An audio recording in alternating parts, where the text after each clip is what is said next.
right, it's another Wednesday, so that must mean another Green Builder Media webinar. Now, yesterday was National Superhero Day, and this year takes on a deeper meaning. We probably all know some superheroes who are doing amazing work right now. And if you haven't had a chance, I hope you're able to reach out soon and let them know you appreciate the difference that they make. Today, we're going to explore the latest threats and solutions available that can make homes tougher, less flood prone, and more fire resistant. The overall goal, to reduce property damage and keep inhabitants safe, even in times of prolonged isolation like we're going through now, and at the same time, reducing energy bills and prioritizing systems needed for survival and basic comfort. Because let's be real, resilient homes with cutting-edge equipment don't have to look like apocalyptic bunkers. Now, joining us today is Matt Power, Editor-in-Chief of Green Builder Media. Now, under that umbrella, Green Builder Magazine has been named Best Residential Trade Magazine for 7 consecutive years from the National Association of Real Estate Editors. Now, in case you don't know Matt, he's a veteran housing industry reporter who has covered virtually every aspect of design and construction. His award-winning articles often tackle tough environmental challenges in a way that makes them relevant to both professionals and end users. An expert on both building science and green building, he has a long history of asking hard questions and adding depth and context as he unfolds complex issues. Now, before we get going, I wanted to let you know about today's webinar sponsors. They are PowerShift by NV Energy. I'm sure you're very familiar with them. You know, it's a program that helps residential and business customers conserve energy and save money on their power bills. PowerShift is a one-stop resource to find energy-efficient products and services. For more information, please visit nvenergy.com/PowerShift. The Metal Roofing Alliance is a resource for companies and professionals involved in the residential metal roofing industry. Since 1998, the MRA has been dedicated to helping homeowners make educated roofing decisions and connecting them with expert metal roofing professionals. Now, our third sponsor is the Structural Insulated Panel Association. They are a nonprofit trade association representing manufacturers, suppliers, dealer distributors, design professionals, and builders committed to providing quality structural insulated panels for all segments of the construction industry. For the past 30 years, SIPA has made tremendous progress in advancing energy-efficient construction with structural insulated panels. During the course of today's presentation, you're welcome to submit questions for our guest. Simply use the questions box on the right side of your screen. I'll review those questions and pose them to Matt during the Q&A time set aside after his presentation. Matt, welcome back to the program. Thank you very much, Mike. Thank you, everybody, for taking time out of your lockdown, if you're in lockdown, to spend probably a little less than an hour with me today. I have done my best to make this presentation interesting for the audience that is gathered, and we do have a little information on you. We know there's quite a few public officials and government officials. We have some architects, we have some builders, and we have some savvy homeowners with us as well. So we've got a wide selection of people, and I've done my best to try to make the presentation interesting, or at least have some good takeaway for everybody. So without further ado, let's get started. I wanted to start out, this is, I love this image, it's a composite image because it really gets your attention. But in this time of this pandemic, I think it's important to separate out risks. You know, what is a manageable risk versus an existential risk? And what we're going to talk about today are manageable risks. And also, I want to avoid being insensitive or suggesting that we have all the answers. I mean, the risks we're going to talk about today are ones that you can change something about how you build or where you live and how you live and somehow reduce your risk. The existential ones, a little tougher. This is a picture of the 4 horsemen of the apocalypse. By existential risks, the ones we're not going to talk about today, which are the underlying background really of this presentation, are the climate emergency. And I think it is fair to say we're in a climate emergency. We're approaching a period possibly of global famine. And I just threw in the asteroid thing because I thought it was ironic that this morning this article came out that said a 2.5 mile long asteroid soared past us not far away today. You know, that the one that wiped out the dinosaurs was about 8 miles long, just to put it in perspective. And I guess my point was that there's a lot, I'll quote Donald Rumsfeld here, that we don't know what we don't know. So we can only talk about the things that we do know. And I'm going to try to narrow this presentation somewhat to that and not ignore those bigger issues, but sort of set them aside for the moment. Last year, I did this presentation. I do this resilient housing sort of report every year. And these were the ones in yellow were my manageable categories where we could talk about things you could do with housing that could address some of these. You'll notice the ones in white. I didn't get too much into tornadoes and earthquakes and extreme heat, because tornadoes, just for example, you know, have 250-mile-per-hour winds, and unless you're in some kind of a concrete dome home or essentially a bunker, it's real tough to build a house that's a livable residential house that is tornado proof. So I'm trying to narrow this to things that we could actually do, and do at a relatively affordable cost.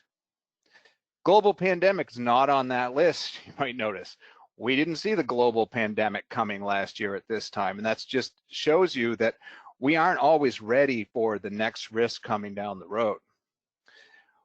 What we can do, however, is we can innovate and we can adapt and we can use building science. So what we're really doing is we're transitioning through these so-called manageable risks while we work on the underlying issues. And this image that's on here, that's actually a new product. It's a screen that's being proposed for people to use in offices. So people are quickly jumping into this potential new reality of having to work around people in close proximity without being in close proximity. I mean, I think we're all hopeful that's not really the shape of our future, but already, you know, manufacturers and innovators are looking at ideas like this as a way to get some semblance of normal, or what I would call a new normal. And again, I don't think any of us really want to go there, but the ideas are coming fast and furious. Let's see what my next slide is here.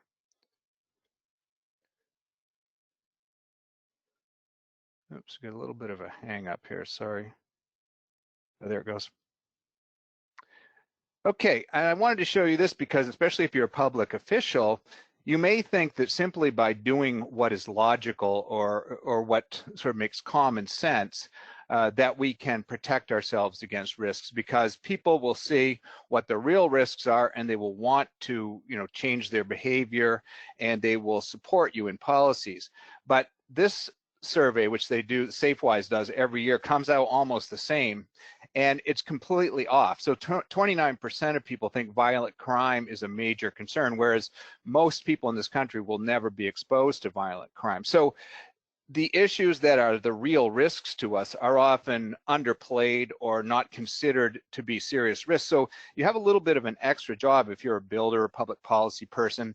You also have to sort of sell the idea of risk management. This is this 2016 chart is more detailed. These numbers haven't changed much. They haven't done an updated survey that I could find, but other research that I did suggests these are still pretty accurate. But you'll notice victim of terrorist attacks on the nation, right? Very extremely low probability anybody would be involved in a terrorist attack, yet it's the second biggest fear among people. I mean, some of these other ones, I mean, people are actually more afraid of gun control than they are of guns, which I find kind of ironic. But some of these fit right in with what's happening with the fears around the pandemic: not enough money, financial collapse. So you can see why there's a super high level of anxiety right now. A lot of the anxieties created by the pandemic fit very neatly into these sort of top 10 fears that people have. But again, we can't explain this from a logical perspective.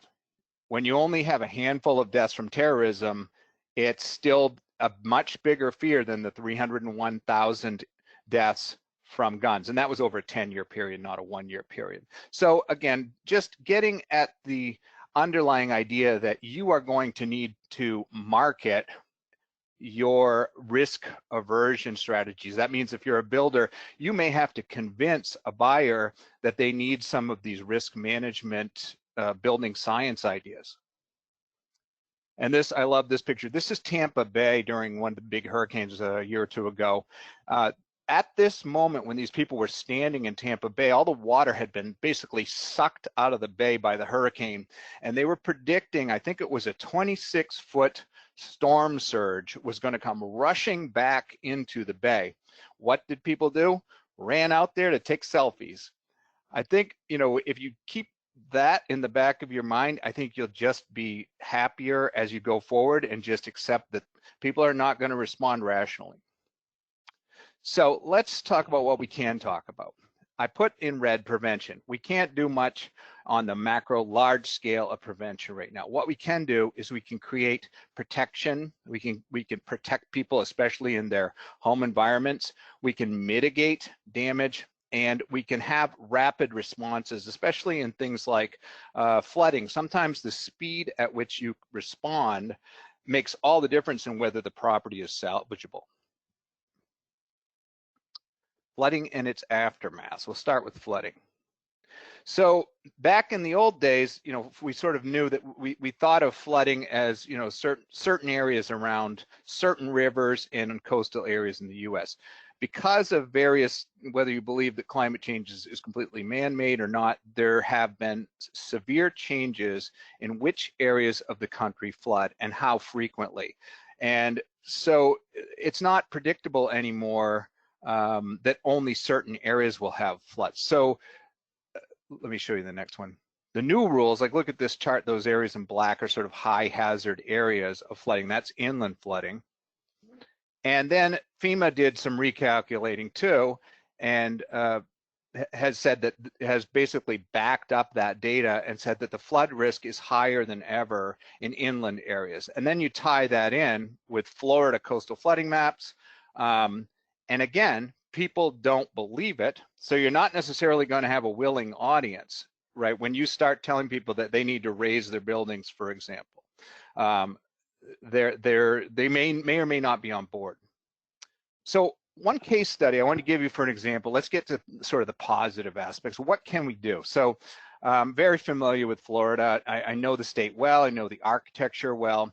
That house sort of inset on the right there is a fairly typical Florida architecture of the past 50 years. It's a concrete block, single-story building. I'd say in South Florida, I think even now, 62% of homes are built with, I believe, they call them CMUs now. So concrete block is still the de facto choice for most of Florida.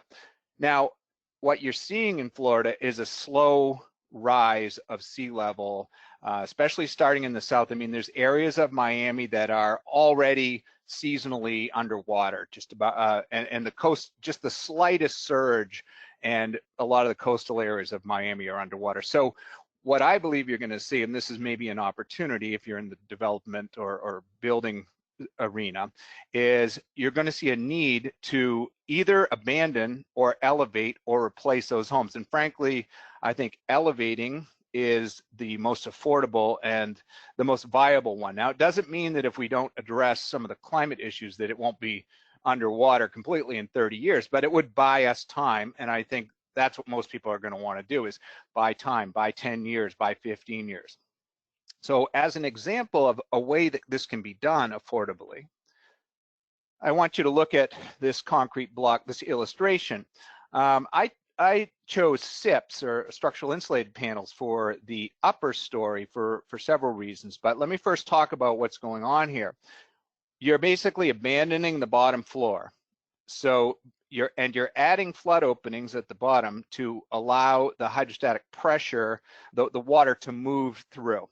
And I'll talk about why you need to do that. The windows will be removed as well. I would, and if there's any engineers on here, you can probably get more specific than this, but you probably want to reinforce those windows, maybe add some block in at least part of those windows to reinforce that. So essentially, the lower floor becomes your garage, your workspace, your basically flood, sort of temporary flood zone. And now I'm going to show you why I selected SIPs for this particular, as a way to raise the roof. An 8-inch SIP weighs about 4 pounds a square foot. Now, if you go up with CMUs instead and you just add on block, you're adding 35 pounds a square foot.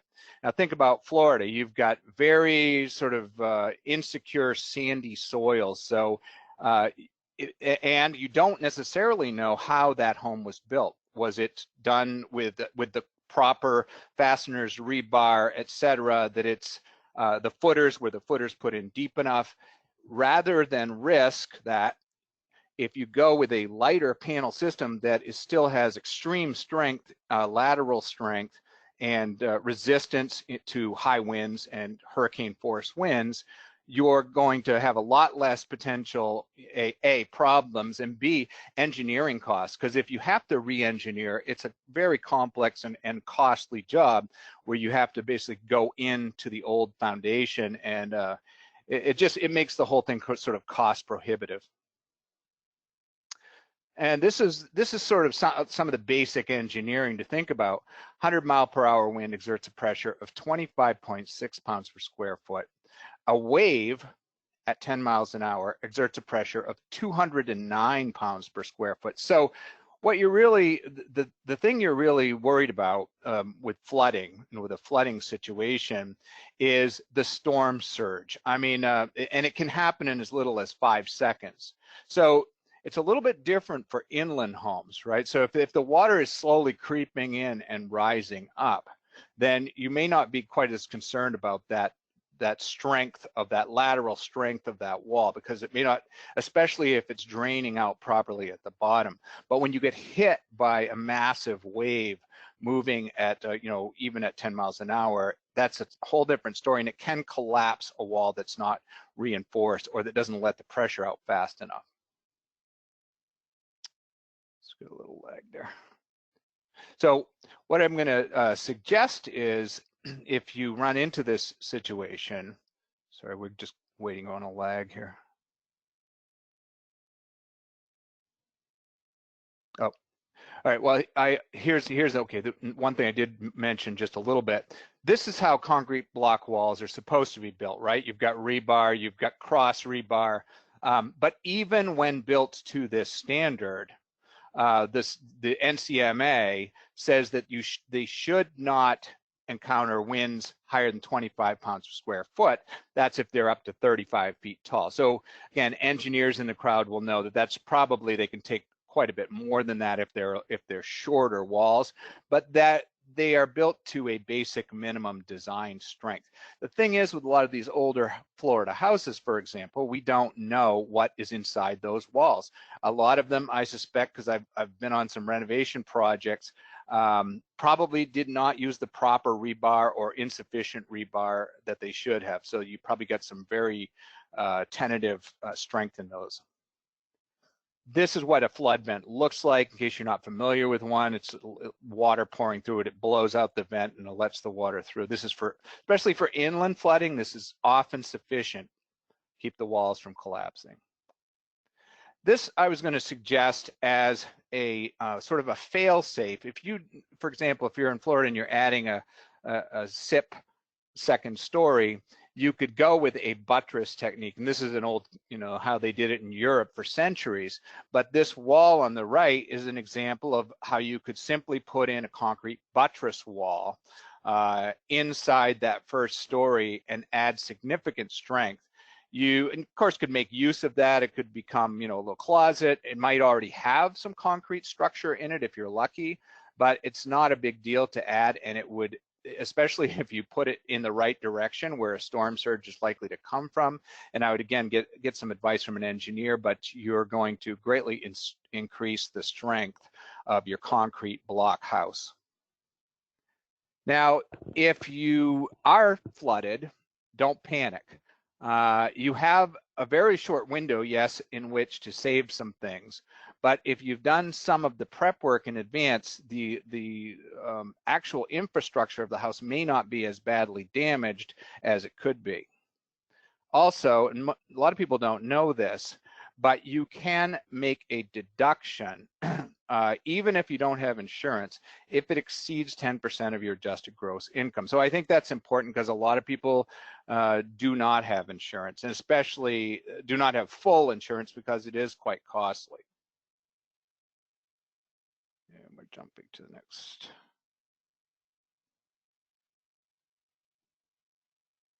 Sorry about the lag, folks. Didn't have any problems with this.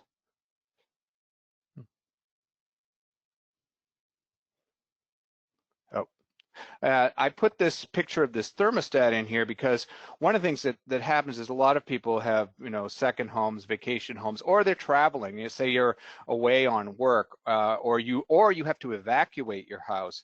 You need some way to know what's going on at a property. And this is sort of a low-hanging fruit where if you happen to have one of these thermostats, or you want to install a thermostat, it can, first of all, tell you if the power is on. It can tell you if it is on, what's the humidity level, has it got super high humidity. You can even turn it, adjust the HVAC system from a distance, assuming that you have power. Depends how extreme the situation. I call it a back door to save flood damaged properties. Again, it's a low hanging fruit. I have some other even better, sort of more thorough solutions. TABUCHI Electric, for example, makes a small residential solar and storage system. So essentially that will get your basic systems back online. There's another system which gets a huge amount of play. Now, I wrote this story, I guess, back in 2017. This is one of our most read stories. It's really, I guess it's not surprising, but solar-powered air conditioners or mini splits have been sort of talked about for years, but they actually do exist now. And there's a couple, if you want, just go on our website and you can find this article right away. These are actually a pretty good option for a flooded property, especially if you are at a distance and you have a smart control to turn it on, off and on. They run on solar power, some of the units, during the day, and then they have a small battery built into them, or they can run on AC. It depends. There's several models out there. I would say they are more sort of what I call boutique items. They're not quite ready for prime time. However, in an emergency situation, if this might be a great lifeline for your property, because for example, a mini split can be set on a dehumidify mode. So you could theoretically dry out your property enough so that the mold and mildew doesn't set in while you make arrangements to get there or have a contractor get there to do the necessary clean out and dry out. This is what a mini split, I'm sure most of the people on this call know what a mini split is, but that's basically what they look like, with an outdoor compressor and an indoor unit. Make sure that that compressor is high and dry off the ground. I see all the time in Florida and elsewhere, people install these compressors at ground level. I don't know why. Maybe it's more affordable, but get them up, look at what your flood risk is and then put it higher than that. It's not going to cost you that much more. The other thing, of course, is if you're doing remodeling or you're building new, start thinking about flood-proof and flood-resistant materials. For example, I did a remodel on a small ADU recently, didn't use a piece of drywall in it. I used hardy panel instead, so it looks just like drywall. You'd never know unless you wrap on it that it's not drywall. There's also other products coming out. There's a magnesium oxide, but it's a little hard to get. It's called MGO, and there's a brand I think called Extreme Green, but we've had a lot of trouble finding actual distributors and manufacturers. I think most of it is made in China, so that may be a while before we could even get that material. If you look down the list, some of the things are obvious, that are concrete. I mean, flood resistant or flood proof. I mean, cement and that sort of thing. Wood actually is a pretty good product most of the time in a flood zone. Anything that will thoroughly dry out, and of course, part of whether or not it will dry out is in the design of the building. Do you have drainage planes? Meaning, where can the water go? Have you left a pathway for water to get out of interior walls, for example? This is an illustration of somebody who suggests one way in which to make the bottom half of a wall more flood resistant or flood proof. I'd go even further. They say flood resistance, non-paper face gypsum. I don't think I would honestly even put gypsum. Again, I would go with something like a hardy panel or a cementitious product. I wouldn't go in half measures. On the floor, something that either is easy to pull up, or you simply do like a treated concrete, do an epoxy treatment, you know, put down some nice carpets that can be removed. There's a bunch of different ways that you can reduce the impact, especially an inland area that is regularly flooded, where you're bringing in, you know, mud and silt. What you want to be able to do is walk in there with a pressure washer, blast it out, and essentially put a couple dehumidifiers in there, and a week and a half later, move back in. That's the ideal scenario for flood resistance. And honestly, that may be for a lot of people doing a little retrofit on the, you know, bottom third or bottom half of their wall may be a far more affordable alternative than, you know, remodeling and rebuilding the entire place. You notice they put the outlets up high too. That's just smart.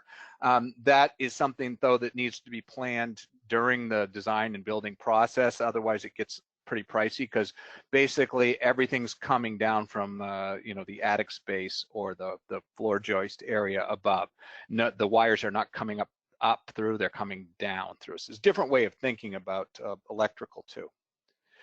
This is one of the many products that are out there specifically to help with this kind of a minimal flood proofing. So this just gives you more for like a occasionally damp area, damp basement. This is a solution. So this would be sort of the minor solution for minor flooding. I'd say anything bigger than this, you're just looking at changing materials.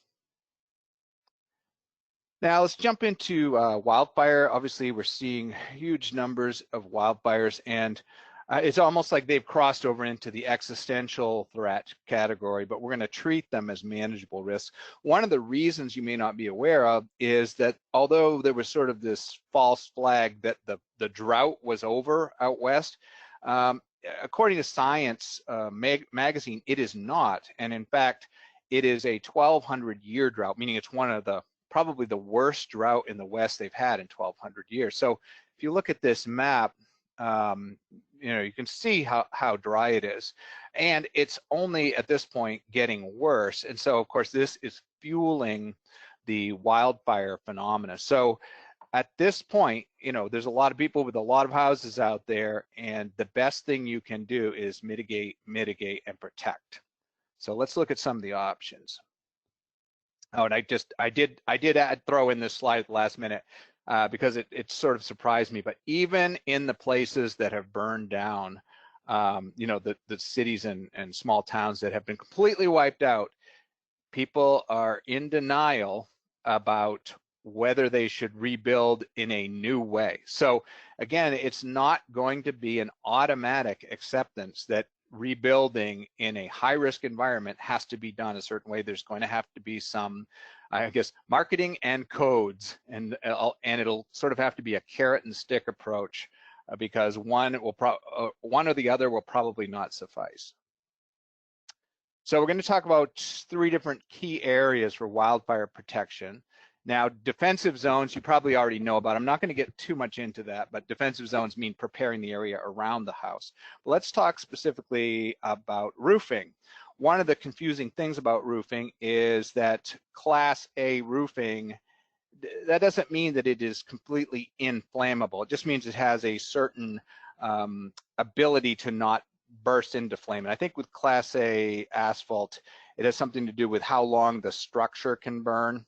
Don't quote me on that, but you'll look it up. Anyway, it's a different Class A asphalt roofing. The difference between metal roofing on the left and clay tile is it actually can melt and you know, leave gaps in the roof, and it's much more of a short-term solution to fire. It's not a fireproof solution, shall we say. Metal roofing, of course, has long been our favorite. Doesn't have the gap and weight issues of tile for one thing. And one thing I would add about metal roofing is there are different qualities of metal roofing. So you want to make sure that you are not using sort of the cheap stuff, shall we say. And I'd talk with the Metal Roofing Association or check their website and make sure that you're dealing with a high quality product that's of the right thickness, especially in a fire zone. You know, defensive measures do work, as you can see from this picture. They had the comment is about the cows walking around the perimeter and mooing to alert them, but that wasn't what saved the house. What saved the house was that they had cleared around it, and you see there's sort of this outer perimeter of trees that they followed FEMA's advice on creating a defensive perimeter. This house, for example, is actually not badly designed in terms of defensive perimeter. It's got the metal roofing. There's just a couple of small trees close to it. You could argue with whether wood siding is a good choice. I mean, a better material in terms of fire resistance would be something like a hardy plank or a cementitious product, or even a metal type siding. But also the places where fire are getting into a house, often it's not burning through the side of the building or coming through the windows. It's in other more predictable ways that fire from wildfire gets in. Smart sprinklers. This may be an angle on wildfires you hadn't really thought about, but there was a sort of a convenient study that happened where with some buildings, some outdoor sprinklers that were put into, I think, 300 homes. I think FEMA had some money and they funded 300 homes to put in some smart sprinklers that would basically wet down the area around the home. And let's see, it was the Gunflint Trail in 2007. So if you look at this chart, the survived with sprinklers, the big tall one there in the middle. So homes that had these outdoor sprinklers installed had a much higher survival rate. Now, part of the trick to this is how do you know when to turn on these sprinkler systems? What if nobody is home? So there's a couple of actually fairly easy ways you could do this. One is there's these sensors out there, like the Govee makes a Wi-Fi temperature sensor.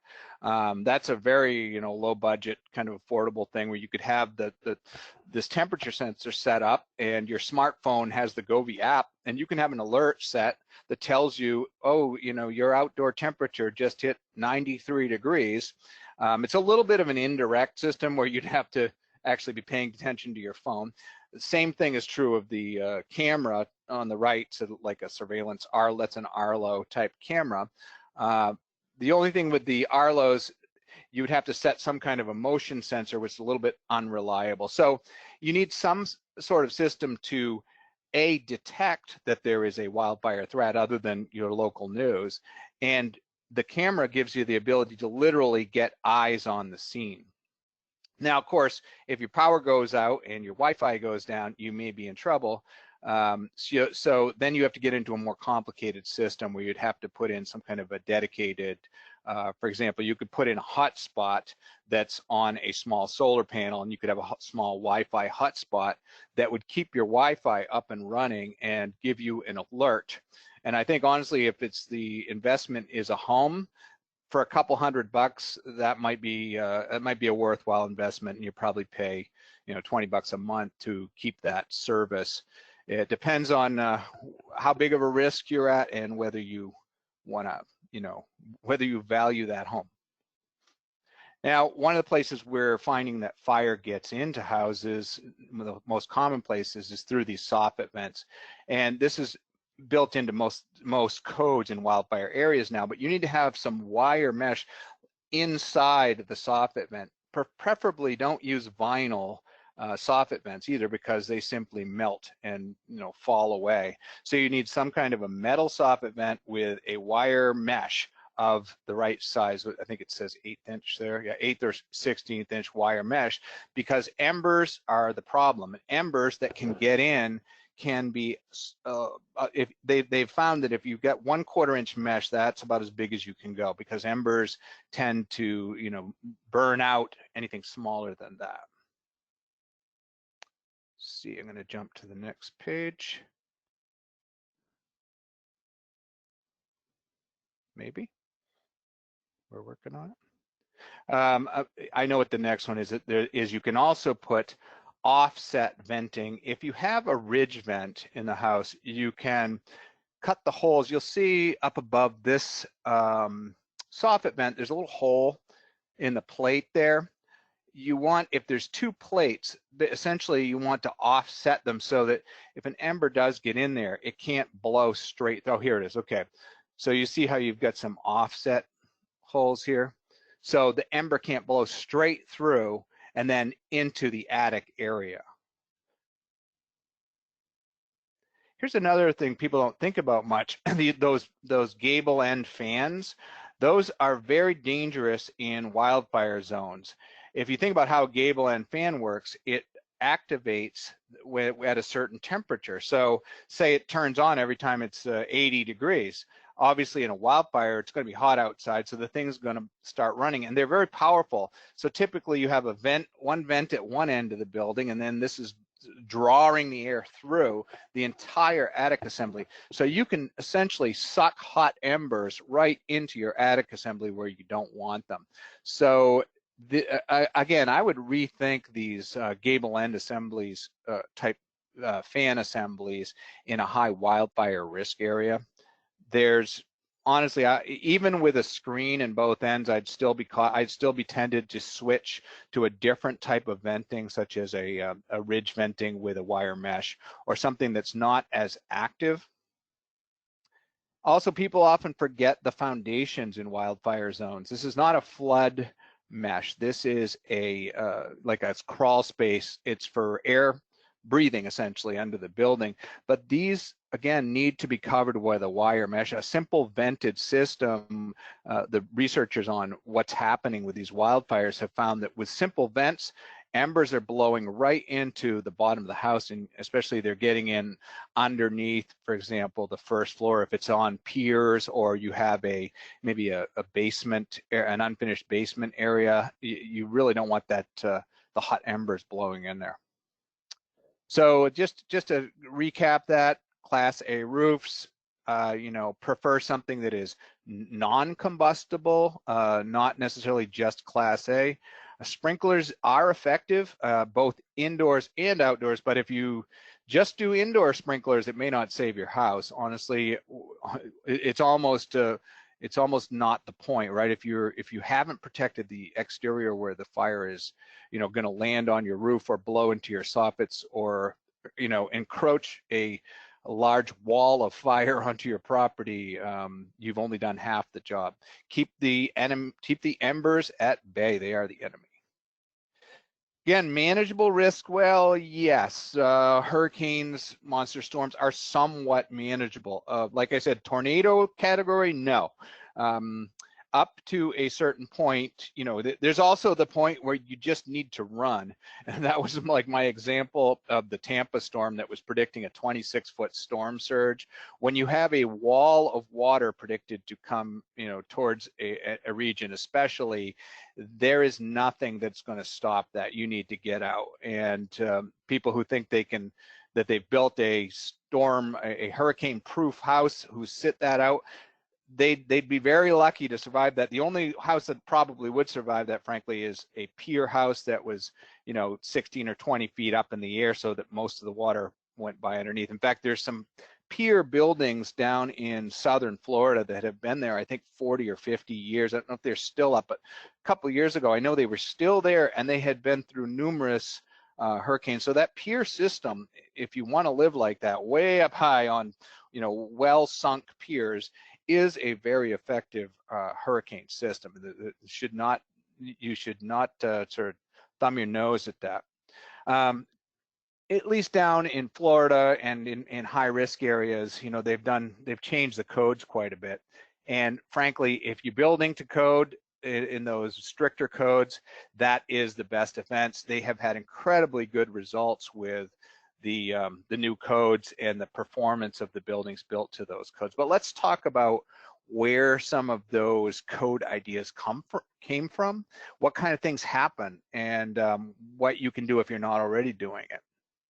So let's skip right to a couple of these. So first of all, we know that buildings need to be strapped all the way to the ground. So essentially, if any of these straps are left out, the building is only as strong as its weakest point. So if you're a builder, or maybe you're a nonprofit, like you're building Habitat for Humanity houses, that sort of thing, one of the biggest problems is that one aspect of this strap down system is not installed properly, or the nail schedule is skipped over. So they only put half the nails in the hurricane straps.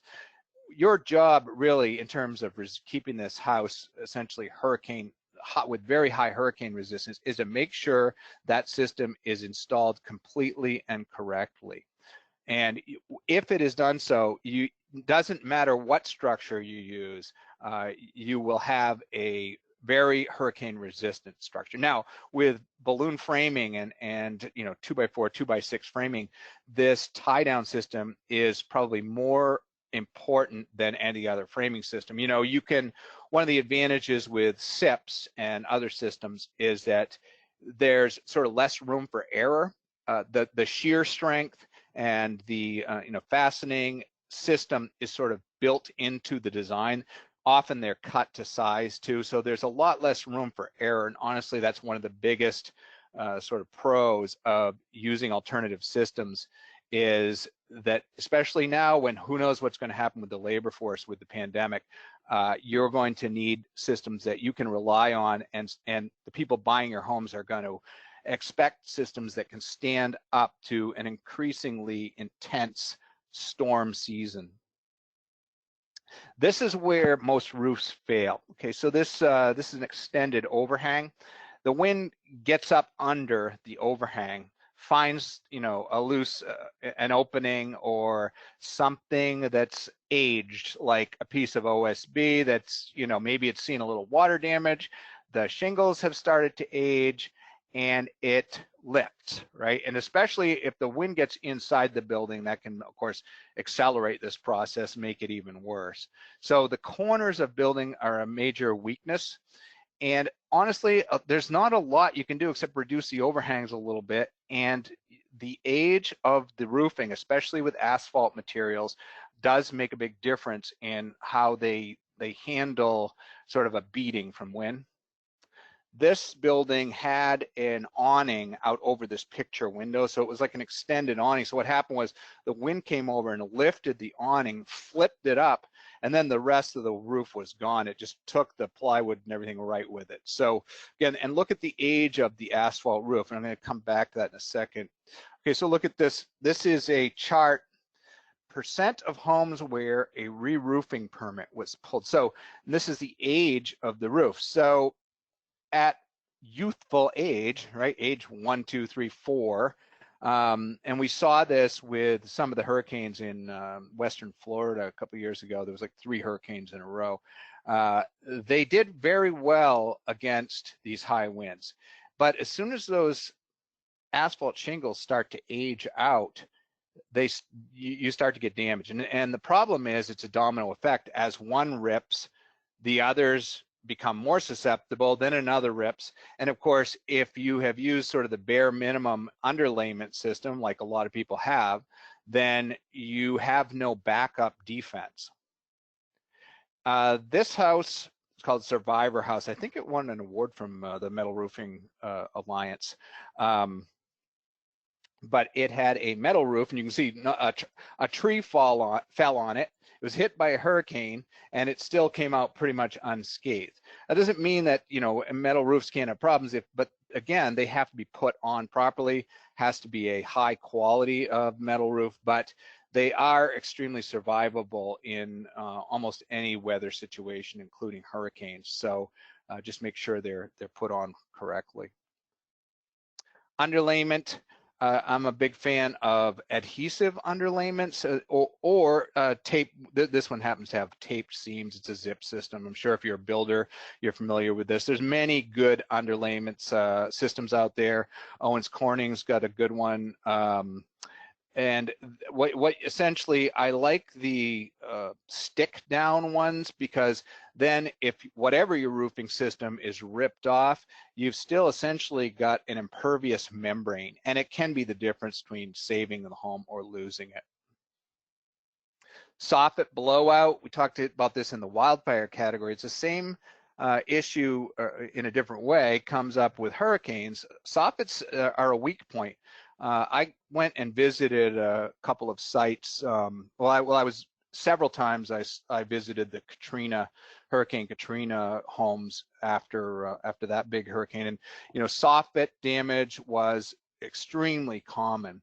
So there's things you can do though to protect soffits, and you don't necessarily have to rip the entire soffit out and replace it. Like, this is sort of a low budget, fast fix, I call it, and it's just adding some adhesive caulking around the edges of the caulk. Because if you think about how soffit, especially vinyl soffit, goes into a lot of homes, especially sort of starter homes, it just pops in there. So you put these tracks in, right?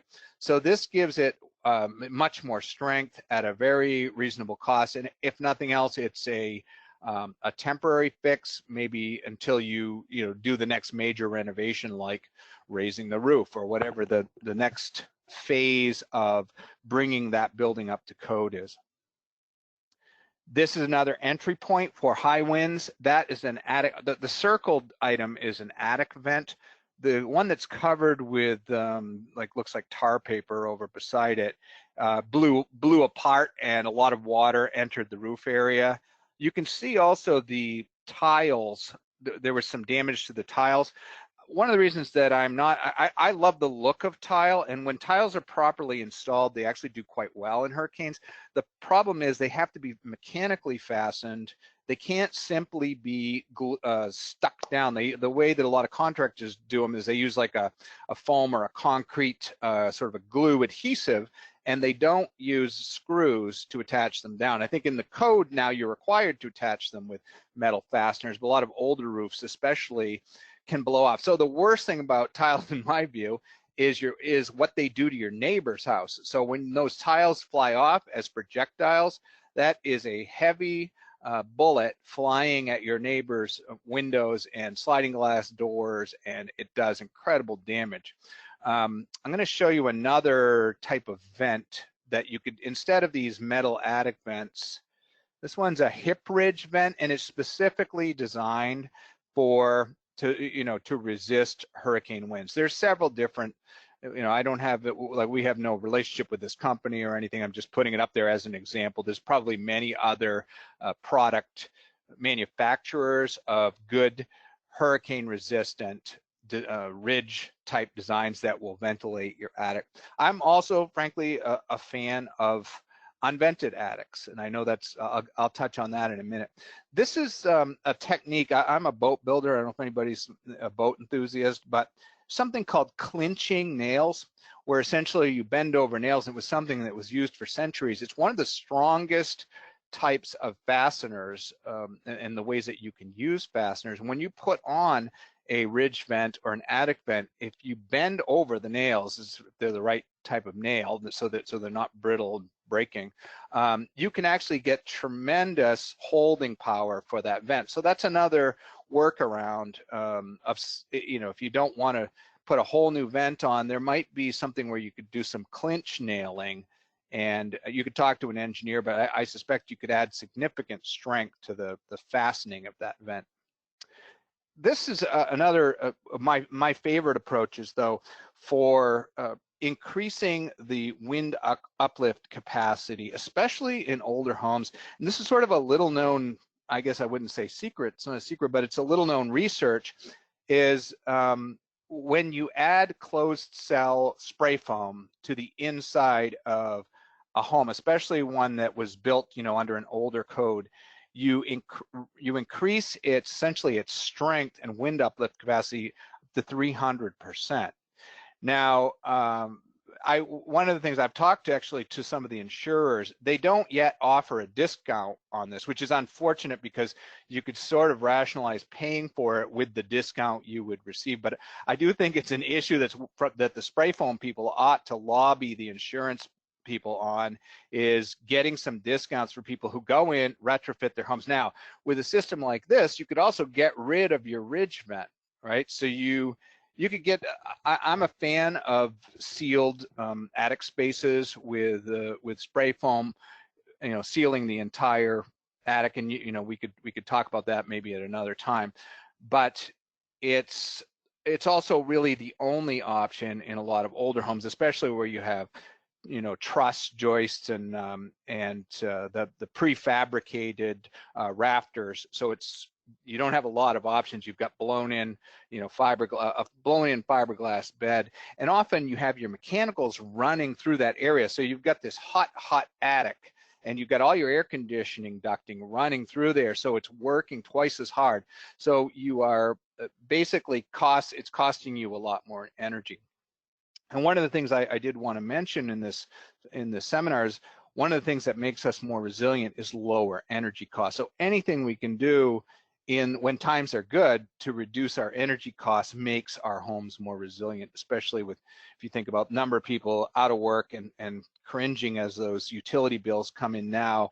How good would it feel to know that you went from $500 a month to heat or cool your place to $100.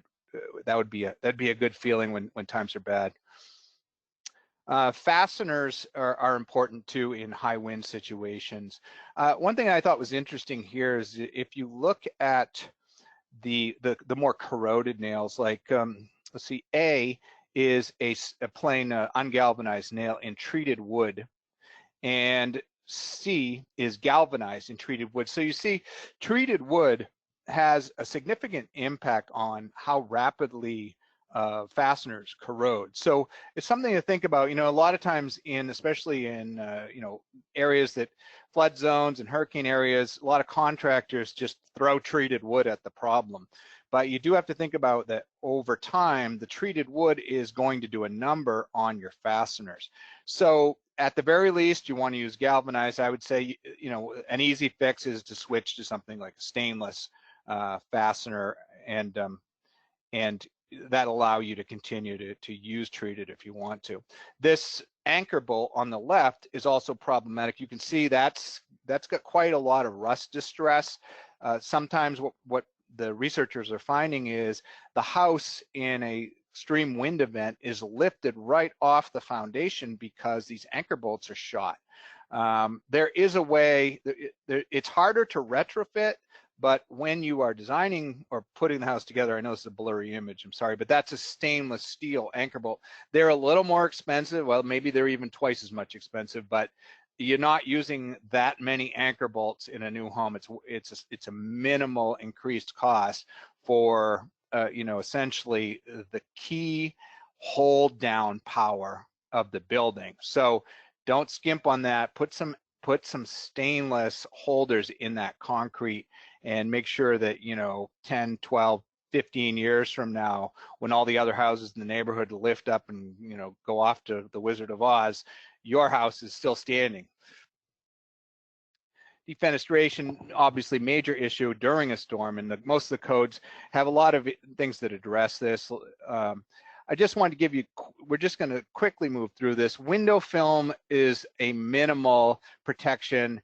It's better than nothing, I would say. It's almost, honestly, I have window film on a few windows. It's more for theft protection or when you're away than it is really for hurricanes, because once that window is shattered behind that window film, then the moisture starts to get in.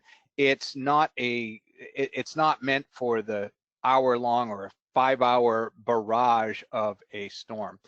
Storm windows, same thing. They're a minimal solution. Impact glass, it's in most of the codes now that you can put in impact glass, but impact glass, don't mistake the idea that it's going to protect the home the way like a plywood shutter would. Impact glass is simply to resist the shattering of the window.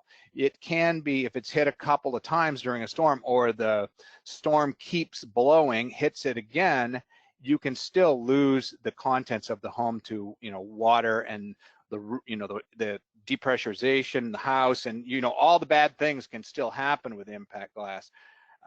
plywood panels, even, I know these are fighting words, but I'd say I would even be tempted to go, even if you had impact glass, if there's a storm coming, you should have at the very least plywood panel preparation. The best option, though, in my book, is a smart shutter system. So essentially, they roll down. There's something you can operate remotely, whether you're there or not. I don't think they have to be so smart that they sense that a storm is coming and shut down. That may be overkill, but a simple system where you have an alert set on your phone, like I have a tornado alert on my phone that tells me if there's a tornado within 5 miles. These things are common now online. You can get something that would help you use your smart shutters effectively. Yes, they're going to cost you more, but they are, if you really want to bulletproof your house for a storm situation, smart shutters would be my choice. That's the window film, that's the impact glass, and that's what some of these storm shutters look like. So they're in tracks and they come down like so, and then they have simple controls that are sort of smartphone controls. Here's another area that we see a lot of damage. Garage doors blow out. They're a wide expanse of not very well reinforced material. There are ways to fix this. They're posts that sink into the concrete of the garage. They go vertically. Like here's sort of a more close-ups of the system. This one happens to be horizontal. You see on the left, there's metal horizontal pieces that go across here. So that one's from Raynor, I think. Most of the companies offer some version of this. And of course, you can do the homemade version, but you'd really like something that you could not have to, be there personally to put in. That's just an illustration. I guess this is a vertical one. This is another thing that happens a lot in wind zones. The sliding glass doors blow out. Sometimes it's not actually, you notice like in this one, the glass didn't break in the doors. What happens is the frame itself is what blows out. So a lot of contractors, for example, even if they put it in mostly right, like they don't do the full schedule, for example, of anchor bolts or screws, sometimes they'll just adhesive the frame in, or they'll just do a couple of anchor bolts. So you need to make sure the full schedule of anchoring screws is holding that frame in. Of course, what happens is sometimes the wind, you get so much pressure on the middle of those doors, and this one obviously blew out from the inside, that it bends, essentially warps the doors, and then they pop out. So you need some kind of a bar system or a safety system on those doors, or you use a different type of door that's more secure and hurricane resistant. So just quickly again, aging asphalt, there's not much you can do about it. You can, however, another thing to think about with asphalt, you can go over it with a metal roof, and that's, I think in most cases, you will still be up to hurricane code. You can keep a lot of asphalt out of the landfills, and it's more affordable because you're not adding a lot of weight to the roof. So that's something to think about, because you may be thinking, oh, I don't want to get rid of an asphalt roof because it's going to cost me a fortune just to strip it and recover the roof with an underlayment, etc. You may need none of that. If the roof's not leaking, you may be able to simply go over it, an aging roof, with a well-installed metal roof, and get all the hurricane protection that you need. Reduce extended overhangs if possible. Fix those flimsy soffits and ridge vents.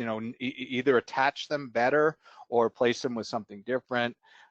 Windows, cover them with rolling shutters or some kind of significant reinforcement, sliding doors as well, and reinforce those garage doors. And finally, I thought I would be remiss to not talk about the situation that we're in right now. I didn't want to, I'm sure everybody's pandemic to write out, but I think there's some things I can add to the conversation from a building science perspective, because I think most of the media is more looking at it from a sort of a health and wellness perspective. Here's some problems with housing that have to do with, these are things we've sort of discovered in this situation. If you have a sick family member or maybe it's somebody's visiting or whatever, they get sick, you don't have a way to isolate them within the house that protects everybody else in the house. We have a lot, and we're discovering a lot of fragile systems. So economic insecurity, we lose our jobs, and 2 weeks later, there's basically a panic because we can't pay the rent. I mean, there's a lot of just getting by. I mean, we know that statistic about most people don't have $400 set aside. The high energy costs are part of that. So utilities, so anything we can do to knock those utilities and the sort of regular costs down can really be helpful in times of economic insecurity. No food, no long-term food security. So not only do we not store any food, we don't even really know what to do. We have sort of a crisis management approach to food security. We're buying huge quantities of toilet paper and, canned food, but we don't have a long-term plan. What if this goes on for months or a year? What if this happens again? These are things that you can help to address with thinking about housing, how it's used, how it's designed, dependence on connectivity, I'll touch on at the end. This next slide, it's lagging a little bit. Oh, here it is. The bathroom is key. The bathroom, I call it ground zero for contagion, because if you think about I'd say about half the houses, tried to find an exact number, but I'd say maybe a little less than half of the houses in the country have one bathroom in them. So imagine the scenario, one person comes home from work and is sick. She still needs to use the bathroom, right? Every time a person goes into the bathroom, the number of places that are contaminated will blow your mind, right? So if they go to the bathroom and they flush the toilet with the toilet seat open, especially, there's a blast of aerosol that basically coats essentially every surface in the room. Will have some trace of that. They've done research and found like E. coli specimens on everything. So this is an older bathroom too, and you look at some of the surfaces like around the sink, it's tile. There's that grout surface. Any surface where something can settle and sort of lodge in is not a good idea. Like you want some kind of a corian or a granite or something that is a non-porous surface that can be easily cleaned. And fabrics, anything fabric, the towels, the shower curtains, anything that is difficult to wipe down needs to be removed. Essentially you create it becomes a toxic waste zone. So here's a couple of other strategies I'm going to show you. Most people, and I've written about this kind of extensively, the whole toilet paper thing, most people don't use bidets in the US, and bidets, I'm a big fan because they solve the toilet paper issue. Every time you use a single piece of tissue paper, it requires 2 gallons to manufacture that piece of tissue paper. Now, not to mention the fact that if you have a bidet, then there's no worry about running out of toilet paper. You never need any. Now, this particular Kohler model has a UV light that cleans the inside of the bowl, which UV is one of the few things from everything that I've read that scientists are pretty certain kills coronavirus dead. Like it's just, there's no question, there's no debate. The problem with UV, it is bad for people. So you can't just hang up a UV light in the bathroom and go, well, there, we've taken care of that, we killed everything in the bathroom. It's unfortunate. There is a new technology coming down the pipeline, which is a certain wavelength of UV that is safer for people. And I think that within probably now even faster, but within a year or two, there'll be products out there that you can use. It's called UVC or something like that, that you can use in a bathroom, for example, and clear, basically blast the whole room and clear it. But right now we don't have that. What we do have, however, is something that's pretty similar. This is a Brown-Newton bacterial fan light. So it won't kill a virus, but it will kill bacteria in the room. This one up on the left. So if you put that in as a vent fan, it will not only keep the air circulating through there, but it will kill the bacteria that causes mold and mildew, that sort of thing. And while those are lesser threats right now than pandemic stuff, it's a good step in the right direction. And on the right, you see that's a touch-free, I think it's a Moen touch-free faucet. And again, these are not These are not sponsors, they're just products that I've encountered at the builder shows and that sort of thing that I think fit in well to the pandemic world. So you don't have to touch that faucet and you can, you know, wash up. Doesn't mean you're not still going to have to take all the precautions of cleaning, but you know, again, the vent fan, honestly, if you're sharing a bathroom, is probably one of the most important features. Is you want to get that air moving out of that bathroom. The last research I've seen on the COVID-19 is that it does linger in the air for up to 3 hours as, you know, as active particles. So we want to get those particles out, and I'll talk a little bit more about that in a minute. This, you'll see up on the wall, there's a mini split air heat pump or air conditioner. So the reason I put this picture in is this is what this could be an isolation chamber.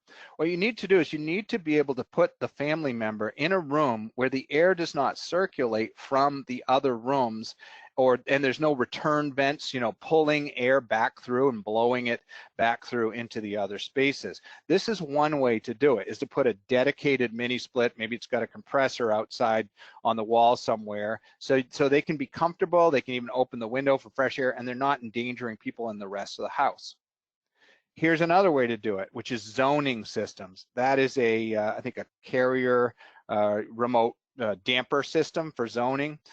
This little illustration of a house is sort of conveniently laid out as sort of the ideal isolation layout. So the house, I mean, the upstairs bedroom is sort of on the edge of the house. Then you've got their own bathroom. So essentially, you could zone that upstairs, even if that was one zone with the bathroom and the bedroom that did not borrow air and recirculate air to the downstairs.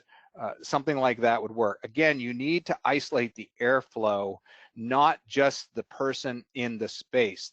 We don't know a lot about the virus, but we do know it hangs around in the air, it travels through the air.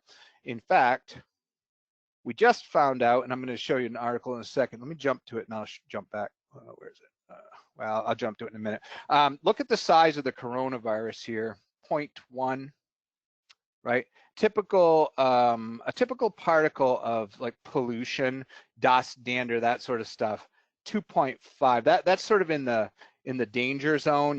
That's usually what we're going for when we say it's in the danger zone, in that it gets deep into the lungs. So most good filter systems are trying to capture that 2.5 range. And when they measure air pollution in a lot of cities, they measure those 2.5 particles, but coronavirus is quite a bit smaller. Now let me show you what filters do. Okay, so these are MERV filters. This is from the National Air Filtration Association. Look down on the bottom, MERV 13. So those are really high efficiency filters, right? Particle size ranges 0.30 to 1.0. Let me jump back. 0.1. Coronavirus. So it's a little worrisome. I have seen other, you know, I think that like everything, it's the fog of pandemic. I have seen other articles that say that MERV 13 will actually get smaller particles than 0.3 and that it would catch viruses. So I wouldn't take this as the final word, but you're getting close to the minimum size of particle that a filter would grab. A MERV particle. It also depends on, you know, how fast the air is flowing through the filter. You know, what's the, you know, how old is the filter, because they change their amount of particles that they grab changes. Usually it gets better, a little bit better as they are used more. So I think that, you know, I guess my takeaway from this is that filters are great. We want them in the home, yes, but we also need something else. We need diffusion.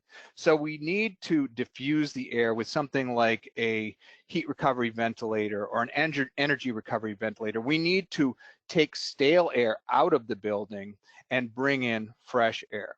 So filtration alone does not guarantee that you are getting the virus particles out of the house. That's the point. This makes, of course, is troubling. This just, I think, when was this? 2 days ago. New study finds that the virus will actually travel on tiny particles of air pollution, meaning those 2.5 size particles. It will piggyback on those. So again, I think what this does is it reinforces the need for both filtration and fresh air replacement. And of course, the other thing it reinforces is we need to get rid of air pollution. That being said, I will just add one little aside. Is one of the sort of depressing things for us in the green building advocacy business is that a lot of people are talking about leaving cities now because of their experience with coronavirus. And for years, we've been advocating density in cities as the most sustainable way of living because your resource use is so much smaller. So we're trying to figure out, and maybe you have some creative ideas of how to make cities feel safer in the next pandemic, because rather than everyone fleeing once more to the suburbs, we need the density in order to keep life tenable and to keep our resources manageable. This, I talked about food economics. This is how most people's food crisis, I call it the crisis pantry. This is how most people approach food security right now. As you can see, all of it is finite, right? It's all stuff, you buy it and you're dependent on it, and then you run out of it, including bottled water. And this sounds a little hippy-dippy, I know, but my suggestion was we need to think about resilient pantries, meaning having more self-reliance in our pantries. Tap water, for one thing. I mean, we need to be able to trust our tap water. Short of that, what I would suggest is let's go with a technical solution. Get a reverse osmosis filter if you can afford it. Use tap water. Reduce your dependence on bottled water, which is not a sustainable product anyways. Gardens and livestock. I realize not everyone can have gardens and livestock, but you can get involved. What this really comes down to is local economies and involving food. How do we get our food locally and not go into a complete panic when Tyson Foods runs out of factory farmed chicken? I mean, you're seeing what's happening is there's a tremendous dependence on far-flung food sources and services that it causes a real anxiety. And I think that if nothing else, even a minimal attempt to create some localized food sustainability, and you can do it starting at home and then let it spread out from there, is not a bad thing. And sort of to wrap up, this hasn't been a presentation about gadgets, and I want to be careful that we're not just trying to take advantage of the situation with the pandemic, but a lot of the electronic stuff that we sort of, cover all the time, that we use and we're very familiar with, suddenly has taken on a new relevance. And I'll just picked a few examples. The Ring camera, right? Do you want to handle that package from the Amazon factory that the UPS guy is dropping off? Do you want to meet him at the door? I mean, in some states that's technically illegal, I think. So essentially with a Ring camera, you can be alerted when somebody's at the door. He can talk to you. This was actually kind of a cute story. I think they left him a gift and he wrote them a poem, and so there was a little human touch there. On the right is something that's coming on. It's coming on strong and it's being accelerated. It's telemedicine, and that's just a bunch of telemedicine stuff. There's sensors and things that you could attach to yourself, and you could, via online communication, take care of yourself. I don't know about you, but I have family members, and one of my concerns during this situation has been, what if a family member falls and for example breaks an arm? Are you going to take them into the emergency room, which is full of people with COVID? You're kind of stuck. We're in a very dangerous, vulnerable situation with regard to medical care. So telemedicine like this, that would give you a connection and a virtual lifeline with medical professionals, could be a major important feature in housing, I think, in years to come. On the left, on the bottom, is a Fubot air sensor. And I think this is perhaps not completely relevant with, it's not going to tell you if you have coronavirus floating around in your house. But what it will tell you, for example, is the particulate matter the particles that we talked about, 2.5 parts per million particle size. It will tell you how intense is the particulate matter in your house. If you have a high particulate matter, and especially if you're living in an urban zone, chances are that you want to reduce that particulate matter to reduce your risks. So it can give you a little bit of health information that might be critical. And of course, Zoom, we're all familiar, we're using messaging. I would say interactive televisions with Zoom and other type conferencing features built in are going to be a major plus. So essentially you can call your family up on the TV, everybody can sit down, have a conversation. It's like you're in the living room with them. I think it's about 30% as rewarding as the real thing, but it's certainly better than nothing. And finally, there's at the bottom right, that's a leak sensor. It's Fin by Uponor is the product. There's other brands too. Again, these are not sponsors. They're just companies we know and like. Fin, in a time of crisis like this, for example, it's hard to get a plumber. I've had friends calling me, asking me how to fix faucets and sinks and toilets. We really having sort of a monitoring system that tells us when something's going wrong, when something's leaking, that we could isolate it and maybe shut off just the thing that's leaking, at least temporarily, until things return to the point where we could get a plumber or an expert in the house, might be a real anxiety reducer. So yeah, there's many, I could go on and on, but I'm not going to. But I think these high-tech, what I call gadgets, sort of flippantly, are actually quite useful right now. And I'm going to wrap it up there and take a few questions. I hope I hit something for everybody, and I'd love to hear from you. So Mike, I'll pass it back to you. Great, Matt. Thank you very much. I got a handful of questions here. Okay. First one was from Drew. Have there been any initiatives or efforts to require resilient construction on rebuilds? Well, the answer is yes. Part of it, it's quite controversial. I'll say, like in Florida, for example, I know in at least one part of Florida that I know about, when you rebuild, the town went in and sort of fiddled with the codes, and as they can with certain aspects, and Mike's the code expert, he can elucidate on this, but they've essentially made a rule that says if you remodel a place and you increase the value of it more than twice its original value, you have to build it up to the Florida code. So there's kind of a mixed blessing there. The problem is that, what it's done is it's kind of, people often don't pull permits, or they do their work quietly rather than risk being called on that, because essentially it means you would have to raise the building. There's some major changes most of these buildings would need. So yes, that's just one example, but I think, Mike, you could probably chime in on that too, but I suspect it's happening all over the country, is that there's efforts to bring retrofit in risky areas up to snuff. And I think it's a political issue that there's often a lot of pushback. Doesn't mean it doesn't need to happen, but how it happens is sort of a morass that we have to figure out. Yeah, it's kind of been a mixed bag from what I have seen, and granted, I haven't seen every single place, but you've got kind of two different forces happening. One would be the urgent need and desire to get people back into shelters. And so because of that urgency, sometimes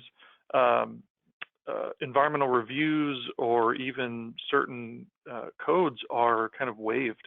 And they're kind of like, well, we're not going to make you do all of that stuff just because we know we've got to get you back into shelters as fast as we can. Yeah. On the flip side of that, you will sometimes see market pressures coming from insurance companies who will say, you know what, you got wiped out by the storm, and we're not just going to rebuild it the same way. And if you do choose to rebuild the same way, we're not going to insure you anymore. So that's something that can be applied from the resilient side of things. So it kind of does depend. And then we could probably do an entire webinar on the National Flood Insurance Program and how it's been in the red for years and years and years. And there really needs to be some improvements made to that to up the resiliency factor component of that program. but that is something that believe it or not, it did temporarily pass, and then it got reversed. And so that's something that needs to, more pressure needs to be put on some politicians there. Right. Maybe that's topic for another webinar. Yeah, exactly. Yeah. How about another But question? Yep. You were bringing in Florida into the conversation, Matt. And so one of the questions that we had was approximately what year was the biggest change to the Florida codes? And I was racking my brain Wasn't it 2006? I knew it was after a major hurricane. I thought it was. I'm for some reason 2006 is popping into my head. But I think that's when they did the major upgrade. Yeah, and I was also trying to remember the hurricane's name. Was it Hugo? Charlie? Was it Andrew? Remember. Yeah. For the life of me. There were like three in one year, and there was Charlie and a couple others. Yeah. They got hammered. Right. And so let's talk a little bit about the resiliency thing again. Armando brought up a question about, look, in the U.S. we design homes to sustain an EF1 tornado, but if we were to increase the codes to be able to withstand EF2 or EF3, which would cover, according to him, 90% plus of all tornadoes, he thinks that's very affordable. And with so many natural disasters in the last 10 to 20 years, why hasn't the code addressed this issue in the design chapters? He's trying to figure out, is it politics? Is it the NHB lobby? What is going on there?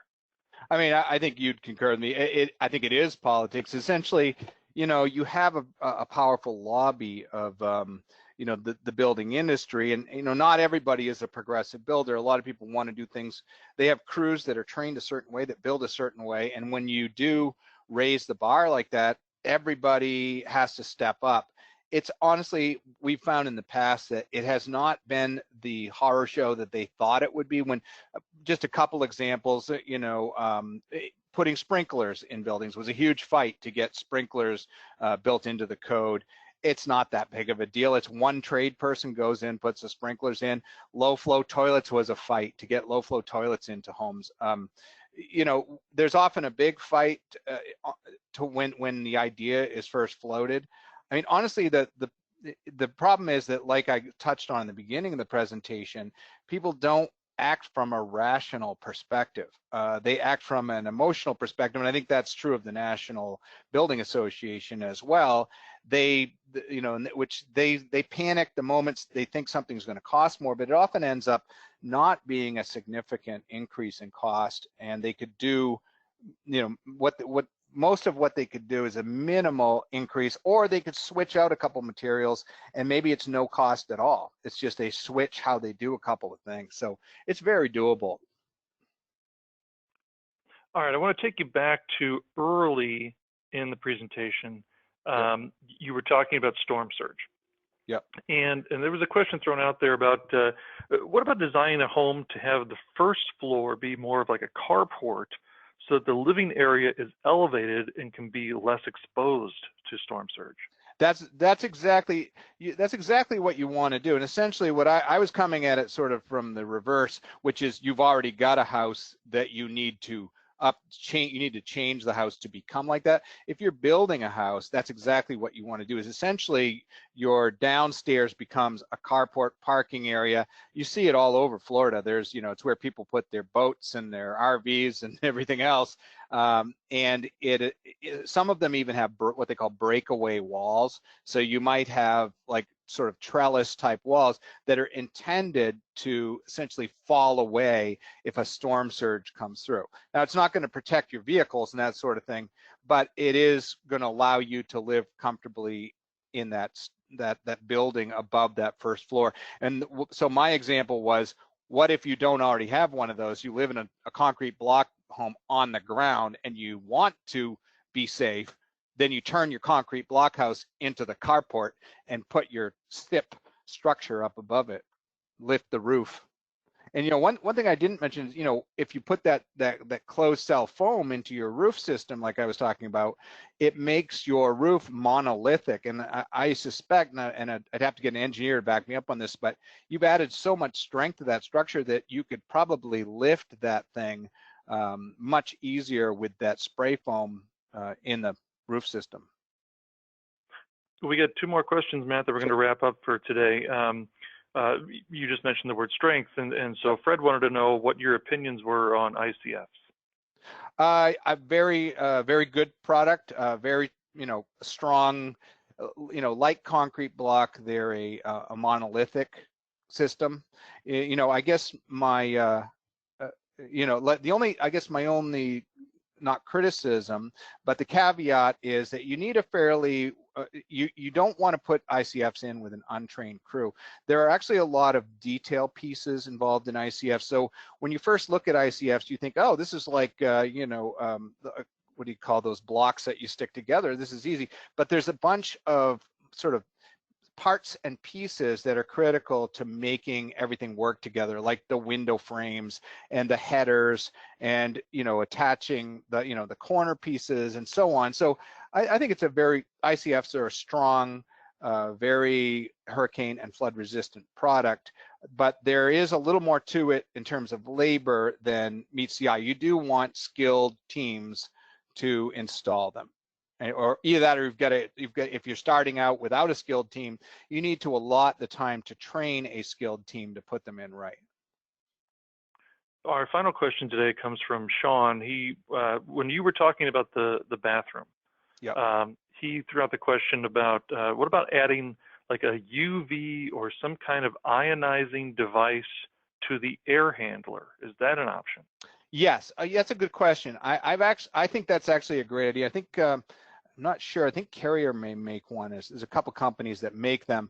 I think that's a great, and in fact, I would add that along with like a MERV filter, and keep the air moving past that UV filter. That's a great sort of stopgap, like transition technology in between when we can actually get a safe UV light for bathrooms, putting one in the ductwork. And I think placement of it might be key. Like maybe you want that thing inserted somewhere like near the bathroom outflow, right? Or like maybe there's an air supply in the bathroom, and right before it gets there, you have that UV built into the ductwork. That's a great idea, Sean. No, that's a good one. All right, well, if you've got any other questions, please send them to Matt via the email address that you see on the screen. We're going to have to wrap up, but I certainly want to thank you for joining us today, Matt. Thank you all for attending. Thank you, Mike, for the great hosting, and everybody stay safe and be well. Take care. All right, I also need to thank our sponsors, who are PowerShift by NV Energy, the Metal Roofing Alliance, and the Structural Insulated Panel Association for their generous sponsorships. Also, thank you to our audience for attending today and asking wonderful questions. Now, we hope to be right back in your eyes and ears next week when we'll be joined once again by Sarah Gutterman, who's CEO of Green Builder Media. She'll be talking about the topic of our time, which is coronavirus, health, and wellness. Hey, Mike, I just wanted to double check you on the sponsors. Did you say, just make sure we hit the Metal Roofing Alliance and SIPA? Did you mention them? Yep. Okay, good. Double check. Yep, we did. And next week, though, Sarah's going to be talking about coronavirus, health, and wellness. So please join us. It'll be Wednesday, May 6th at 3 p.m. Eastern Time. That's right, 3 p.m. Eastern Time. We're going to start 1 hour later than normal next week. So until next week, I'll close on this note. Today is International Dance Day. So, you know that saying, dance like no one is watching? Well, go ahead, because they aren't, unless you kept your webcam running. Anyway, we'll see you next week. Take care out there.